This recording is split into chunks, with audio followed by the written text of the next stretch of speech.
오늘은 복된 부활주일입니다. 우리 주님이 사망 권세를 깨뜨리고 부활하셨습니다. 할렐루야.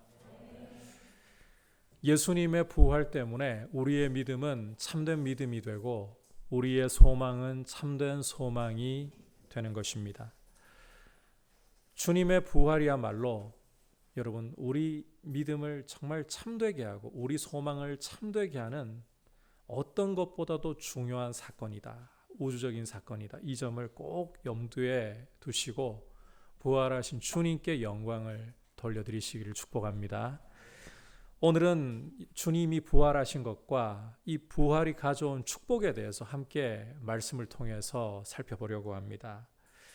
우리가 말씀을 보다 구체적으로 살펴보기에 앞서서 부활이 어떤 의미를 가지는 것인가, 이 부활이 가져오는 축복이 어떤 것인가 좀 근본적으로 살펴보고 좀 가도록 하겠습니다. 지난 시간에 예수님의 십자가야말로 예수 그리스도의 영광이 드러나는 장소이고 그 십자가를 볼 때 우리는 왕의 영광을 볼 수 있다. 이렇게 강조해 드린 거 기억하실 겁니다. 자, 그런데 이 십자가의 영광이 참 영광이 되게 하는 것이 바로 예수님의 부활이다. 이 점을 여러분 꼭 기억을 하셔야 돼요. 우리가 잘 알고 있는 바와 같이 죄의 삭은 사망입니다. 따라서 만일 예수님이 십자가에 못 박혀 죽으시고 사흘 만에 다시 살아나지 않으셨다. 어떤 결론이 나버립니까?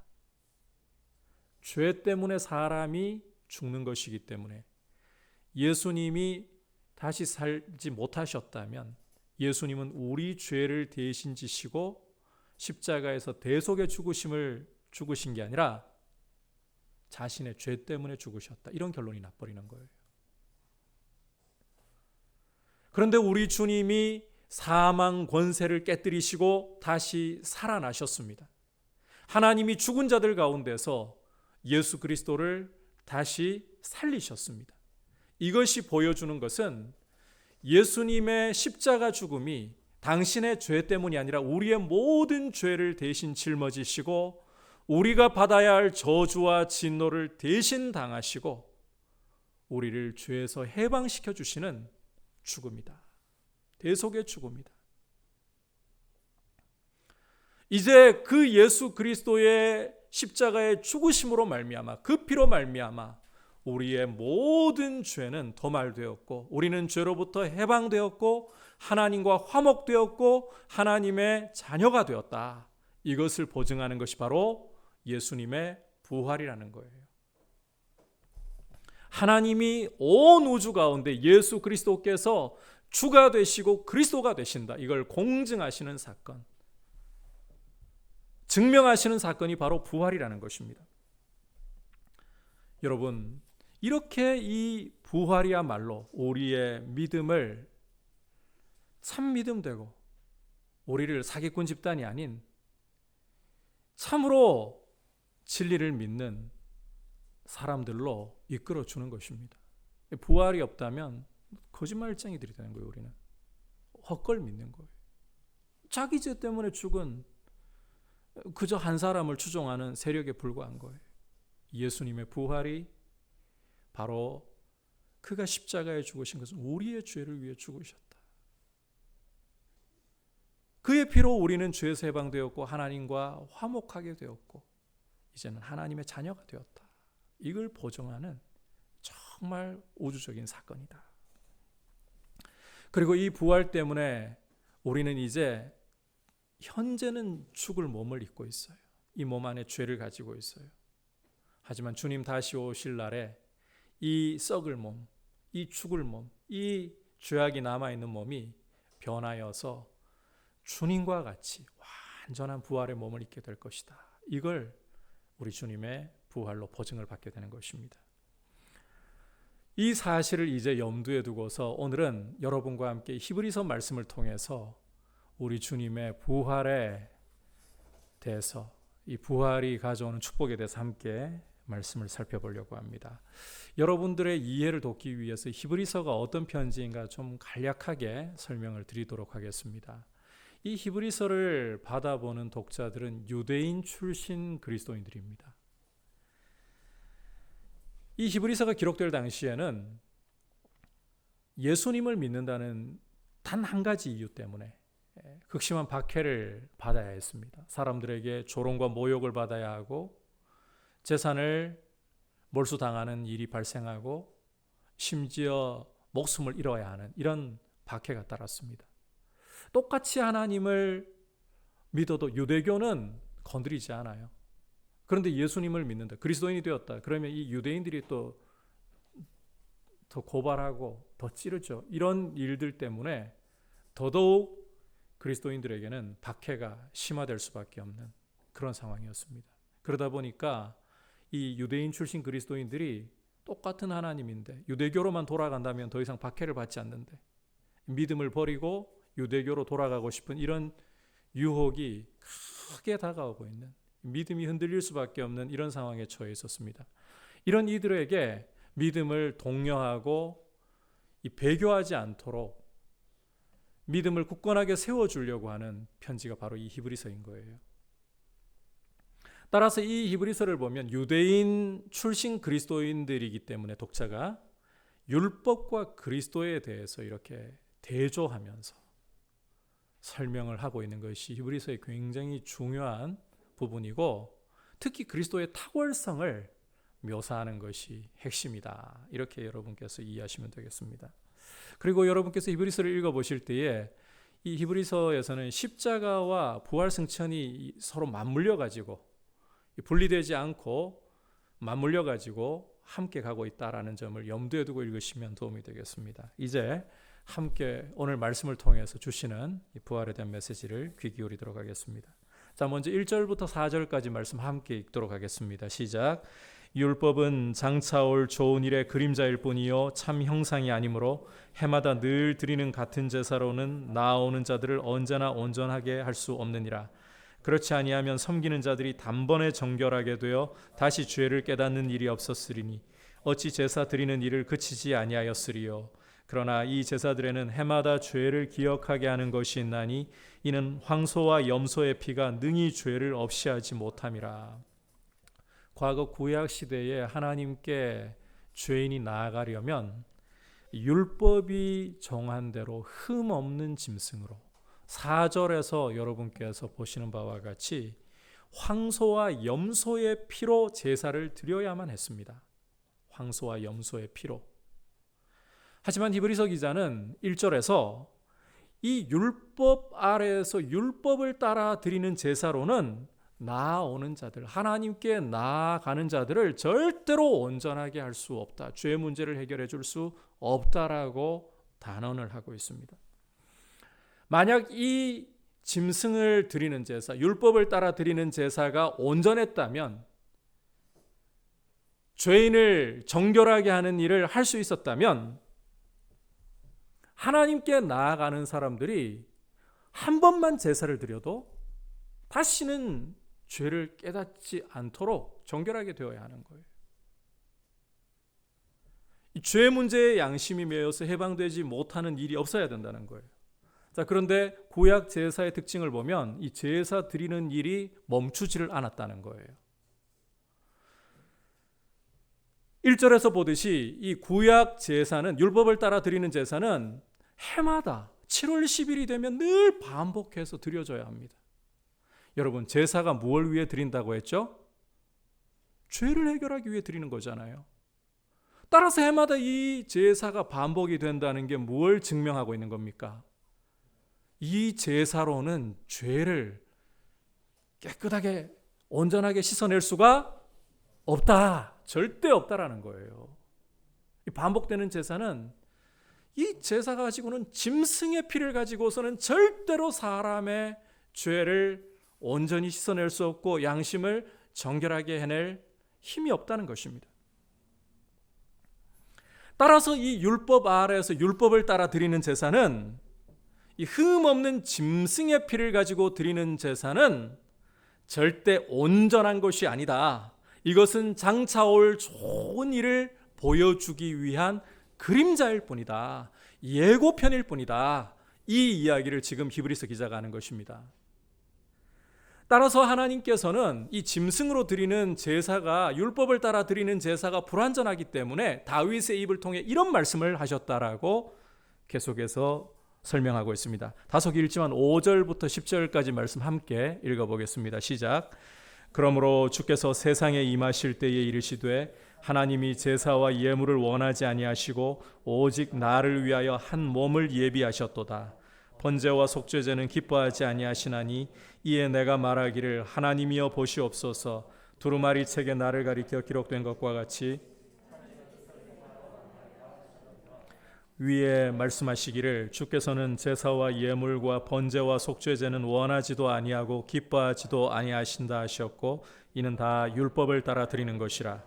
그 후에 말씀하시기를 보시옵소서 내가 하나님의 뜻을 행하러 왔나이다 하셨으니 그 첫째 것을 폐하심은 둘째 것을 세우려 하심이라. 이 뜻을 따라 예수 그리스도의 몸을 단번에 들이심으로 말미암아 우리가 거룩함을 얻어노라. 자, 우리가 함께 읽은 5절에서부터 7절까지의 인용한 말씀은 시편 40편 6절에서부터 8절까지 말씀입니다. 다윗의 시입니다.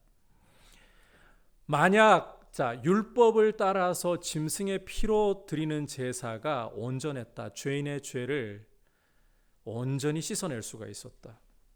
그러면 하나님께서 다윗의 입을 빌려서 이렇게 말씀하실 필요가 전혀 없었다는 게 히브리서 기자의 이야기예요. 하나님이 제사와 예물을 원하지 않으신다. 제사와 예물을 원하지 않으신다. 번제와 속죄제는 기뻐하지도 않으신다. 이런 말씀을 하실 필요가 없었다는 거예요. 그걸로 죄 문제가 완전히 해결되는데 그게 하나님이 기뻐 받으실 일일 텐데 왜 이런 말씀을 하셨겠느냐. 하지만 다윗의 입을 통해 이 말씀을 하신 것은 죽었다 깨어나도 짐승의 피로는 사람의 죄를 씻어낼 수가 없다. 절대로 율법 아래서 드리는 제사는 인간을 죄에서 자유케 할 수 없다. 여러분, 구약 시대에는 이 짐승을 잡아 드리는 그 피를 드리는 제사가 하나님 앞에 죄인이 나올 수 있게 보여주신 유일한 길이었어요. 구약 시대에는 이 길 외에 또 없어요. 그럼에도 불구하고 이것은 온전한 것이 아니다. 이것은 그림자로서 장차 올 좋은 일에 대한 예고일 뿐이다. 이 이야기를 하려고 한다는 거죠. 따라서 장차 올 좋은 일이 실체가 오게 된다면 이 그림자, 이 예고편은 어떻게 되어야 한다? 폐하여져도 된다라는 거예요. 여러분, 정말 여러분이 학수고대하고 있던 영화가 개봉을 했어요. 여러분에게 공짜 티켓을 드리면서 이 영화를 보러 오라고 초대를 해요. 그런데 예고편만 붙들고 난 이 예고편이 진짜야 이러고 있으면 어떻게 되겠습니까? 옆에서 보는 사람들이 속이 터지죠. 그렇게 기다려온 영화 본편이 지금 개봉이 되었는데 예고편 가지고 이게 진짜야 이러고 있으면 얼마나 속 터질 일이겠어요. 그때는 예고편 무시하고 본편 보러 가야 되는 거죠. 여러분, 누군가와 대화를 하려고 하는데 여러분이 자꾸 그림자만, 그 사람을 직접 안 바라보고 그림자를 보고 자꾸 대화를 하려고 해요. 어떻게 보시겠어요? 무시하는 걸로 보이든지 아니면 이게 무시하는 것처럼 안 보이면 이상한 사람으로 보이든지 그렇게 생각하는 게 정상 아니겠어요? 이 그림자라는 것은 실체 앞에서는 자리를 내주어야 되는 거예요. 예고편이 아무리 흥미로워 보여도 본편이 오면 예고편은 의미가 없어지는 거예요. 8절, 9절 이 둘째 것을 세우기 위해 첫째 것을 폐하려 하심이라. 지금 이 이야기를 하고 있는 거예요. 장차 올 좋은 일이 실체인데 그걸 붙잡아야지. 그림자 붙잡으려고 하지 말라. 그 이야기를 하는 거예요. 자, 그렇다면 이제 이 장차 올 좋은 일, 이 실체라는 것이 무엇을 가리키는가? 이 다윗이 말했던, 다윗을 통해서 하나님이 예언하셨던 시의 표현을 통해서 설명을 해보자면 오직 나를 위해 한 몸을 예비하셨다. 한 몸을 예비하셨다. 하나님이여 보시옵소서, 두루마리 책에 나를 가리켜 기록된 것과 같이 하나님의 뜻을 행하러 왔나이다. 하나님의 뜻을 행하러 왔나이다. 이 부분이 실체에 해당한다는 거예요. 좀 이걸 여러분들에게 조합해가지고 설명을 해드리자면, 다윗이 나라고 예언했던 분, 다윗을 통해 예표된 분이 하나님이 예비하신 몸을 입고 와서 구약 성경 말씀대로 하나님의 뜻을 이루는 것, 이게 장차올 좋은 일이고 실체에 해당한다는 거예요. 그러면서 이제 10절을 보시면 히브리서 기자는 이 부분을 명확하게 밝혀서 이렇게 설명하고 있습니다. 예수 그리스도께서 자기 몸을 들이심으로, 이게 실체라는 거예요. 짐승을 백날 천날 잡아가지고 피를 흘려봤자 그 그림자라는 거예요. 그림자. 예수 그리스도께서 십자가에 자기 몸을 들이신 것, 이게 실체이고 이게 장차 올 좋은 일이었다. 이것이 온다면 이제 이전에 구약에 짐승을 잡아 드리던 제사는 폐하여져도 된다는 거예요. 특별히 여러분, 이 그리스도께서 자기 몸을 들이신 부분을 이야기하면서 10절에서 여러분이 보실 표현이 단번에라는 표현이에요. 단번에. 여러분, 앞서 구약 제사는 어떤 특징을 갖고 있다 그랬습니까? 1절에 어떤 특징을 갖고 있다고 묘사를 했나요? 해마다 늘 반복해서 드려야 된다. 이 해마다 늘 반복한다는 게 무슨 의미라 그랬어요? 자꾸 죄를 생각나게 해버리는 거잖아요. 제사라는 게 죄 때문에 드리는 건데, 제사를 반복해서 드린다, 죄 문제가 계속 떠올라요. 죄 때문에 드리는구나, 이 사실이 계속 떠오르지 않을 수 없어요. 죄가 해결이 안 되었구나. 그런데 예수 그리스도께서는 자기의 몸을 단번에 들이셔서 거룩함을 이루셨습니다. 그 말인즉슨 단 한 번의 제사로 그리스도께서 십자가에 자기의 몸을 들이신, 그 피를 흘리신 단 한 번의 제사로 죄 문제가 완전히 해결되었다는 것입니다. 예수 그리스도의 피를 믿는 성도들에게는 더 이상 죄 아래 있지 않고 그 양심이 예수 그리스도의 피로 말미암아 씻음을 받고 죄에서 해방되었다는 거예요.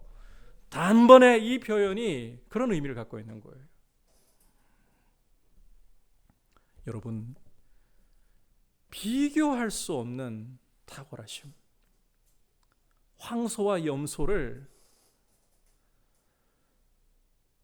억만 마리를 잡은들 절대로 그 넘쳐나는 피가 우리의 죄를 못 씻어요. 그러나 십자가에 흘리신 예수님의 이 십자가라는 제단에서 자기의 몸을, 자기의 피를 들이신 이 예수님의 제사는 단번에 영원히 우리의 죄에 대한 값을 다 지불하였고 우리를 죄에서 해방하였음을 믿습니다. 자, 이제 이어지는 말씀은 이 율법을 따라 드리는 제사와 예수님이 십자가에서 드리신 제사를 비교하고 대조하면서 예수님의 이 제사의 탁월성, 십자가의 제사의 탁월성을 아예 쐐기를 박으면서 강조하고 있습니다. 우리 11절부터 14절까지 함께 읽어보겠습니다. 시작. 제사장마다 매일 서서 섬기며 자주 같은 제사를 드리되 이 제사는 언제나 죄를 없게 하지 못하거니와 오직 그리스도는 죄를 위하여 한 영원한 제사를 드리시고 하나님 우편에 앉으사 그 후에 자기 원수들을 발등상이 되게 하시길 때까지 기다리시나니 그가 거룩하게 된 자들을 한 번의 제사로 영원히 온전하게 하셨느니라. 아멘. 자, 이 함께 읽은 말씀에서 참 이 말씀의 내용이 굉장히 많아요. 오늘은 그런데 이 말씀의 내용을 다 절대로 설명할 수는 없고 핵심적인 것만 가지고, 핵심적인 대조만을 가지고 여러분들에게 오늘 이야기하고자 하는 내용을 좀 강조할게요.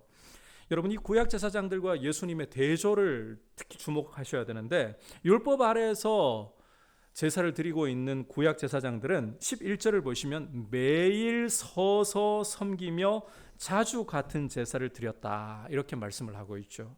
반면에 그리스도께서는 12절에 한 영원한 제사를 드리시고 하나님 우편에 앉으셨다. 자, 이 대조 가운데에서 여러분에게 강조하고 싶은 표현들이 바로 서서라는 표현과 앉으사라는 표현입니다.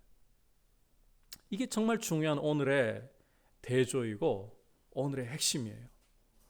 여러분, 서 있다는 말은 일이 아직 안 끝났다는 말입니다. 그런데 앉았다라는 말은, 그것도 영원히 앉았다는 말은 하던 일이 완전히 해결되었다는 거예요. 완전히 종결되었다는 거예요. 여러분, 구약의 제사장들은 짐승의 피로 절대로 죄를 해결하지 못하니까 이제 히브리서 기자는 이 사실까지 이야기하잖아요. 대속죄일 뿐만 아니라 날마다 제사를 드리는데 오늘 제사를 드리면 내일 또 드려야 되고 그 다음날 또 드려야 되고, 제사도 여러분 레위기를 읽어보시고 민수기를 읽어보시면 얼마나 복잡합니까? 5대 제사를 이야기하는데 하루에도 보면요, 아침에 오후 3시경 이게 상번제라고 해가지고 하루 2번 드리고, 또 안식일이 오면 초하루가 오면 그때는 또 이 상번제에다가 거기에 맞는 절기제 또 더해줘야 되고요. 그렇게 짐승을 잡아서 계속해서 오늘 내일 모레 계속해서 피를 흘려도 서서밖에 못 드리는 거예요. 짐승의 피로는 절대 죄가 안 씻긴다. 그런데 여러분, 예수 그리스도께서는 단번에 단 한 번의 제사를 십자가에 드리셨는데 그 다음에 어떻게 하셨다? 하나님 보좌 우편에 앉으셨다. 이 앉으셨다는 표현은 부활과 승천을 보여주고 있는 아주 중요하고 전형적인 표현이에요. 우리가 일반적으로 이 예수님이 하나님 보좌 우편에 앉으신 것을 사도신경을 통해서는 성경을 읽으면서 대수롭지 않게 읽어온 경우가 많을 수도 있어요. 근데 오늘 이 히브리서 기자는 이 앉으셨다는 표현을 굉장히 중요한 보증으로 사용하고 있어요. 십자가에서 예수님이 드리신 이 단 한 번 드리신 제사가 죄인을 위한 죄값을 완전히 지불하여서 무수히 반복해도 끝나지 않던 그림자에 불과했던 이 짐승 제사, 이것을 실체로서 단 한 번에 끝내버리셨다. 단 한 번의 제사로 우리의 죄를 영원히 도말하셨다. 이걸 보증한다는 거예요. 여러분, 그래서 이 앉으사라는 표현이 우리 신앙생활에 너무너무 중요한 표현입니다. 마귀는 우리에게 끊임없이 다가와서 우리 속에다 속삭이려고 합니다. 너 이런 죄를 짓고 저런 죄를 지었잖아. 그러니 하나님이 너 같은 사람을 과연 기쁘게 생각하시고 사랑하실 수가 있겠어? 너의 모습을 좀 봐. 그렇게 기도하면서 주님 뜻대로 살겠습니다. 나의 의지를, 연약한 의지를 좀 붙들어 주시고 주님 앞에 내 삶을 말씀의 길로 행할 수 있도록, 십자가의 길로 행할 수 있도록 도와주십시오. 참 말은 잘해요. 너의 꼴을 봐. 이러고도 네가 과연 하나님을 기쁘시게 할 수 있겠어? 가만 내버려 두지 않습니다. 우리의 죄를 생각나게 하려고 합니다.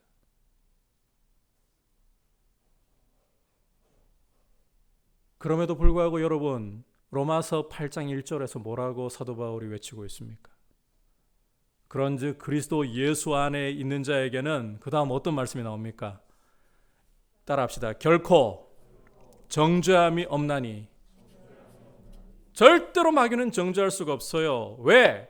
예수 그리스도께서 단 한 번 드리신 그 십자가의 제사로서 우리의 죄를, 값을 완전히 지불하셔서 우리를 죄로부터 완전히 해방해 주셨기 때문이에요. 더 이상 우리는 죄 아래 있지 않고 정죄 아래 있지 않는 거예요. 마귀는 우리에게 고소할 권한이 없는 거예요. 이걸 무엇이 보증해 주느냐? 따라합시다. 앉으사. 앉으사라는 이 말씀이 그렇게 위대한 거예요. 이 앉으사라는 말씀이 없다면, 이 부활과 주님이 승천하심이 없으셨다면 십자가로도 우리 문제가, 죄 문제가 해결이 안 되는 거예요. 그러나 마귀에게 우리가 담대히 맞서서 너는 나를 정죄하고 고소할 권리가 없어. 우리가 실패하여 넘어졌을지라도, 우리가 죄 가운데 무너졌을지라도 마귀에게만큼은 담대하게 너는 나를 고소할 권세가 없어. 그렇게 말할 수 있는 보증이 무엇이냐? 하나님 보좌 우편에 앉으사. 그렇다고 여러분, 죄를 회개하지 말라는 뜻이 아니죠? 이것과는 다른 문제예요. 이제 우리는 죄 아래 있는 사람들로 죄를 회개하는 게 아니에요. 값없이 의롭다 하심을 받고 하나님의 자녀가 된 이 관계 속에서 죄 아래 있지 않고 죄에서 벗어나 은혜 아래 있는 사람으로서 우리는 넘어지고 죄를 지을 때마다 하나님 아버지 앞에 회개하는 거예요. 아버지의 이 사랑을 배반한, 십자가의 은혜를 따라 살지 못한 내 모습을 하나님 앞에 아뢰면서 날마다 발을 씻는 거죠. 이건 해야 되는 일이고 당연한 일이에요. 그러나 여러분, 마귀가 여러분에게 고발할 때에, 여러분의 양심을 고소할 때에 하나님 보좌 우편에 앉으사 그리스도의 부활과 승천으로 말미암아 십자가가 내 모든 죄를 도말하였고 나는 죄에서 해방되었다. 마귀 너는 나에게 정죄할 권세가 없다라고 외칠 수 있는 이유가 되고 보증이 될 수 있기를 축복합니다. 실제 그게 여러분에게 보증이에요. 여러분께서 이제 성경을 읽으실 때 앞으로 이렇게 좀 보시면 좋아요. 성경 기자에 따라서 이 관점이 조금씩 달라요. 오늘 이 히브리서 기자를 보시면 이 유대교로 회개하려고 하는 유혹에 빠진 독자들을 위해서 이 편지를 쓰다 보니까 율법을, 이 복음을, 이 대조를 굉장히 강렬하게 하면서 율법 아래 드리던 제사와 그리스도께서 십자가에 드리신 이 제사를 강조하면서 이야기하는데, 이게 보면 그 보좌 우편에 앉으셨느니라, 부활하셨다라는 말도 안 쓰고 바로 이렇게 보좌 우편에 앉으셨다. 십자가와 이 부활 승천을 거의 같이 맞물려서 써버리고 있잖아요. 때로는 이 성경 기자에 따라서 십자가를 더욱 강조해버려요. 그러면 십자가 안에는 뭐가 포함되어 있겠어요? 이미 부활 승천을 포함하고 전제로 하고 그 이야기를 하는 거예요. 요한계시록을 보면 또 십자가 이야기를 안 하고 요한계시록 12장 같은 데서는 우리 주님의 부활의 영광만 이야기를 해요. 그러나 부활의 영광만 이야기해도 이 십자가가 그 안에 포함되어 있는 거예요. 이런 개념을 가지고 우리 주님의 부활과 승천은 바로 이 십자가에 드리신 제사가 단번에 영원한 제사됨을 보증한다. 그래서 우리의 믿음은 이 그리스도의 부활과 승천으로 인하여서, 이 승천 사건이 그래서 중요한 거예요. 예수님이 땅에 계시면 안 되는 이유가 거기 있어요. 우리 믿음의 보증이라는 거예요. 여러분이 하나님 안에서 자녀됨을 보증하는 것이 바로 이 부활과 승천, 하나님 보좌 우편에 앉으심이라는 거예요. 여러분, 이것을 여러분의 영혼의 닻으로 삼을 수 있기를 주님의 이름으로 축복합니다. 자, 계속해서 이제 히브리서 기자는 예레미야 31장 33절과 34절을 인용해서 예수님의 십자가 부활 승천이 가져온 축복, 그 십자가 부활 승천의 효력이 어떠한 것인가를 설명하고 있습니다. 함께 15절에서부터 18절까지 읽도록 하겠습니다. 시작. 또한 성령이 우리에게 증언하시되 주께서 이르시되 그날 후로는 그들과 맺을 언약이 이것이라 하시고 내 법을 그들의 마음에 두고 그들의 생각에 기록하리라 하신 후에 그들의 죄와 그들의 불법을 내가 다시 기억하지 아니하리라 하셨으니 이것들을 사하셨은즉 다시 죄를 위하여 제사 드릴 것이 없느니라. 자, 함께 읽은 말씀은 과거 하나님께서 이 예레미야 선지자의 입을 통하여서 하셨던 말씀인데 새 언약이라고 부르는 말씀이에요. 이것은 우리 주님이 십자가를 앞에 두시고 제자들과 최후의 만찬을 나누실 때 누가복음 22장 20절을 보시면 이 새 언약을 말씀하시는 것을 읽을 수가 있거든요. 그걸 예고한 거예요. 예레미야는 예수님이 교회를 대표하는 제자들과 최후의 만찬 자리에서 십자가를 통해 세우실 그 새 언약을 예고하는 것이었어요. 새 언약은 굉장히 중요한 언약입니다. 십자가 언약이라고 이야기를 할 수도 있겠죠. 이 새 언약은 두 가지를 큰 내용으로 삼고 있어요. 첫 번째는 하나님께서 그 백성의 마음에 하나님의 법을 새기신다. 하나님께서 그 백성의 마음에 하나님의 법을 새기신다. 두 번째로는 하나님이 그 백성들의 죄와 불법을 다시는 기억하지 않으신다. 하나님이 그 백성들의 죄와 불법을 다시는 기억하지 않으신다. 여러분, 과거 구약 시대에 하나님의 법이 어디에 기록이 되어 있었습니까? 돌판에다가. 사람의 밖에 있어요. 마음 밖에 있어요. 이 돌판에 새겨진 하나님의 법을 순종한다는 게 참 이스라엘의 역사를 통해 보여주지만 인간으로서는 실패의 역사를 거듭할 수밖에 없다는 거죠. 그런데 새 언약은 예수님이 십자가에 흘리신 그 피로 세우시는 이 새 언약은 그 하나님의 법을 어디에다가? 신비에다가 새겨버리는 거예요. 마음판에다가 새겨버리는 거예요. 구체적으로 이게 무슨 뜻인가 하면 성령을 보내셔서 우리 안에 내주하게 하시고 우리를 모든 진리 가운데로 인도하시는 거예요. 여러분, 예수님을 믿는 순간에 우리 안에는 성령이 오시는데 어린아이든지 노년이든지 간에 성령께서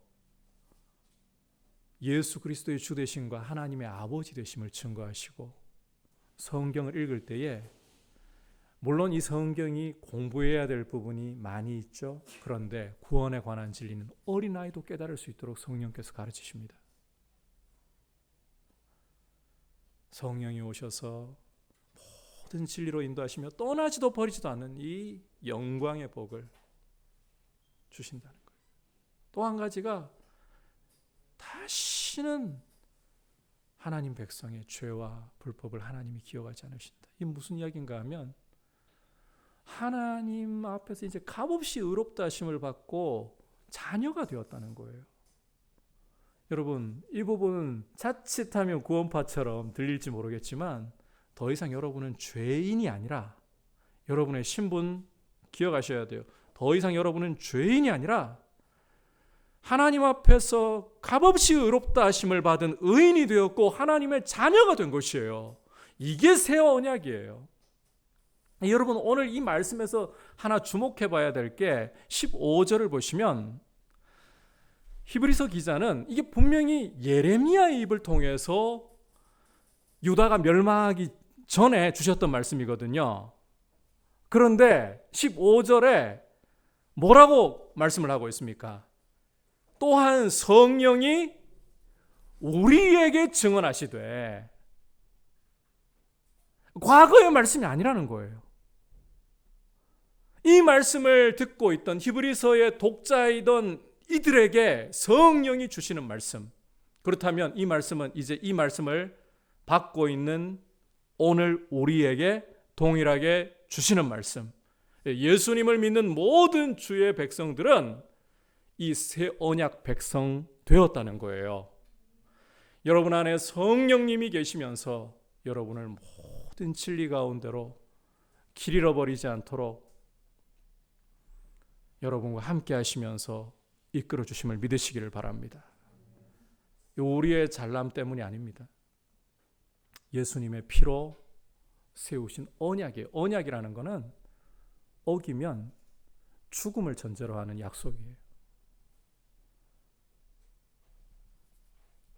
당신의 생명을 십자가에 내어주셔서 새긴 언약이에요.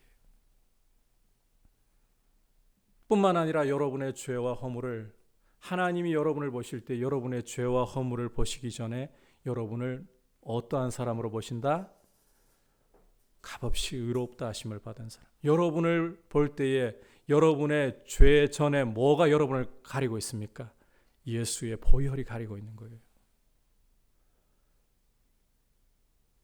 비록 우리가 실패하고 넘어졌다 할지라도, 죄 가운데 있다 할지라도 하나님이 여러분을 보실 때 여러분의 신분을 예수의 보혈이 가리고 있는 의인으로 보시는 거예요. 죄인으로 기억하지 않으십니다. 여러분을 자녀로서 보시는 거예요. 그래서 죄를 지었을 때도 여러분은 이런 죄 때문에 내가 어떻게 하나님 앞에 나아갈 수 있을까? 아버지의 마음을 더 찢어 넣는 일입니다. 이와 같이 실패했기 때문에 나를 자녀로 삼아주신 아버지 앞에 달려가서 이 죄를 버리고 이 죄를 회개하고 자녀답게 새롭게 하심을 주옵소서. 오히려 이렇게 하셔야 되는 거예요.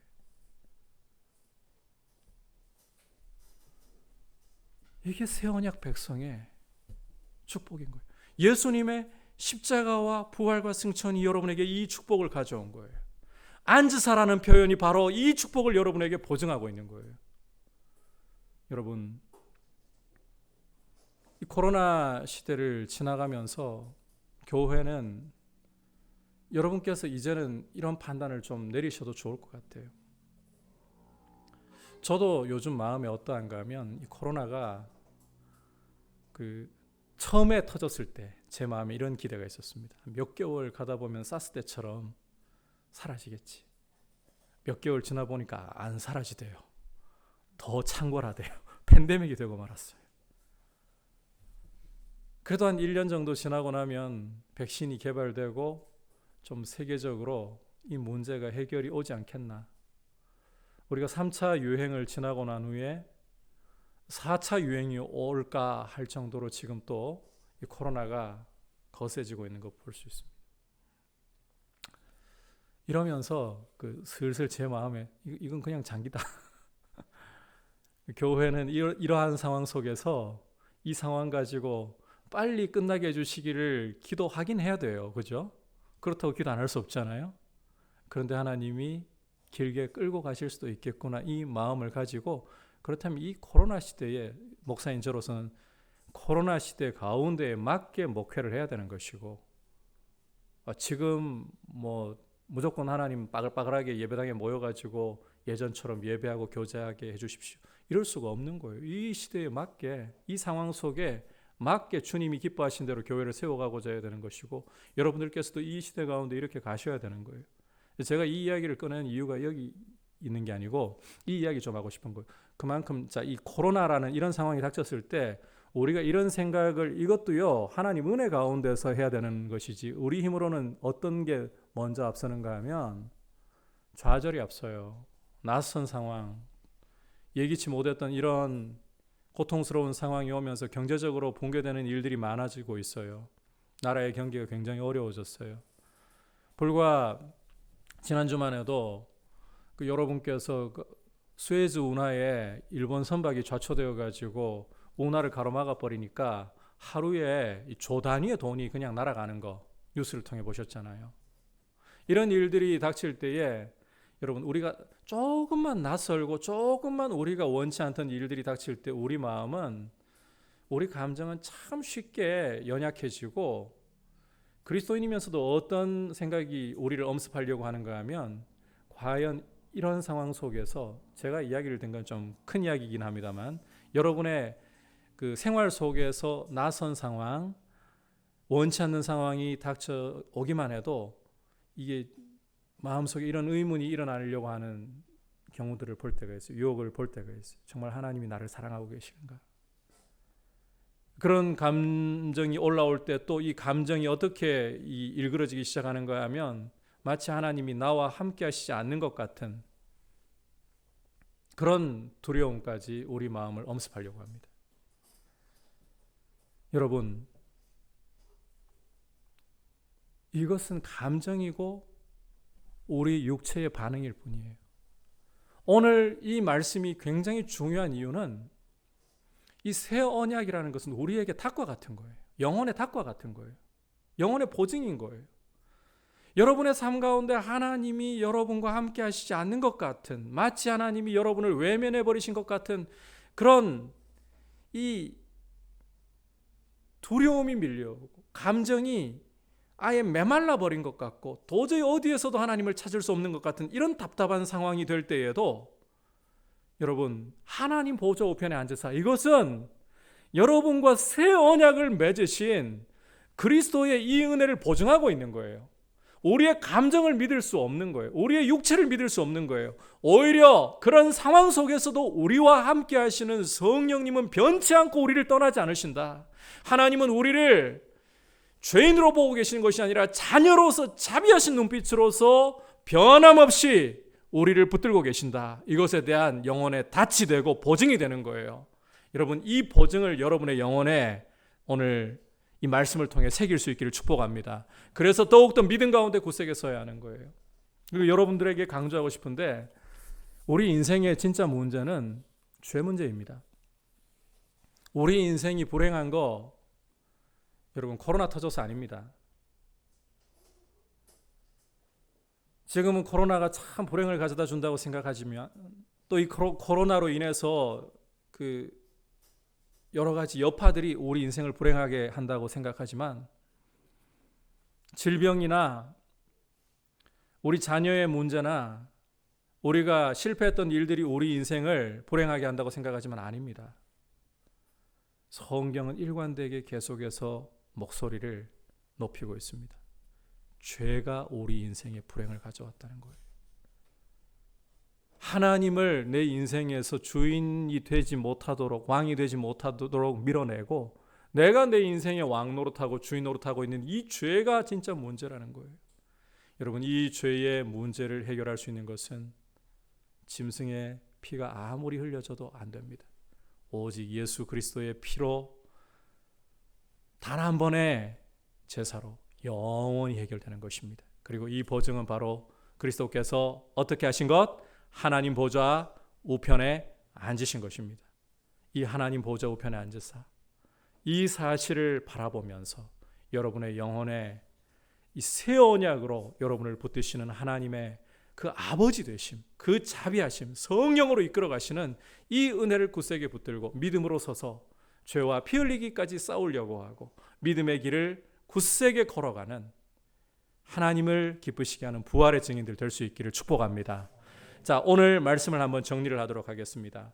율법을 따라서 드리는 이 짐승의 피를 흘려서 드리는 제사는 절대로 죄인을 온전케 할 수 없다. 왜? 뭘 보면 알 수 있다 그렇습니까? 반복해서 드리니까 계속 죄를 생각나게 하는 거예요. 따라서 이것은 좋은 일에, 장차올 좋은 일에 무엇일 뿐이다? 그림자일 뿐이다. 절대로 죄를 씻는 실체가 될 수 없다. 그렇다면 이 좋은 일, 이 실체는 무엇이다? 예수 그리스도께서 십자가에서 단번에 자기 몸을 드리신 것. 이 십자가에서 드리신 제사야말로 우리의 모든 죄를 완전하게 해결하는 완전한 제사, 실체이다. 그리고 이 십자가를 십자가 되게 하고 우리에게 이 새 언약을, 우리 죄를 다시는 기억지 않으시고 성령으로 우리를 이끌어 주시는 자녀 되게 하시는 것을 보증하는 것이 어떤 사건? 하나님의 보좌 우편에 앉으신 사건이다. 이것을 여러분 기억하면서 여러분의 영혼이 주님 안에서 확신과 기쁨이 충만하시기를 축복합니다. 이제 말씀을 생각하면서 170장 찬송 같이 고백드리겠습니다.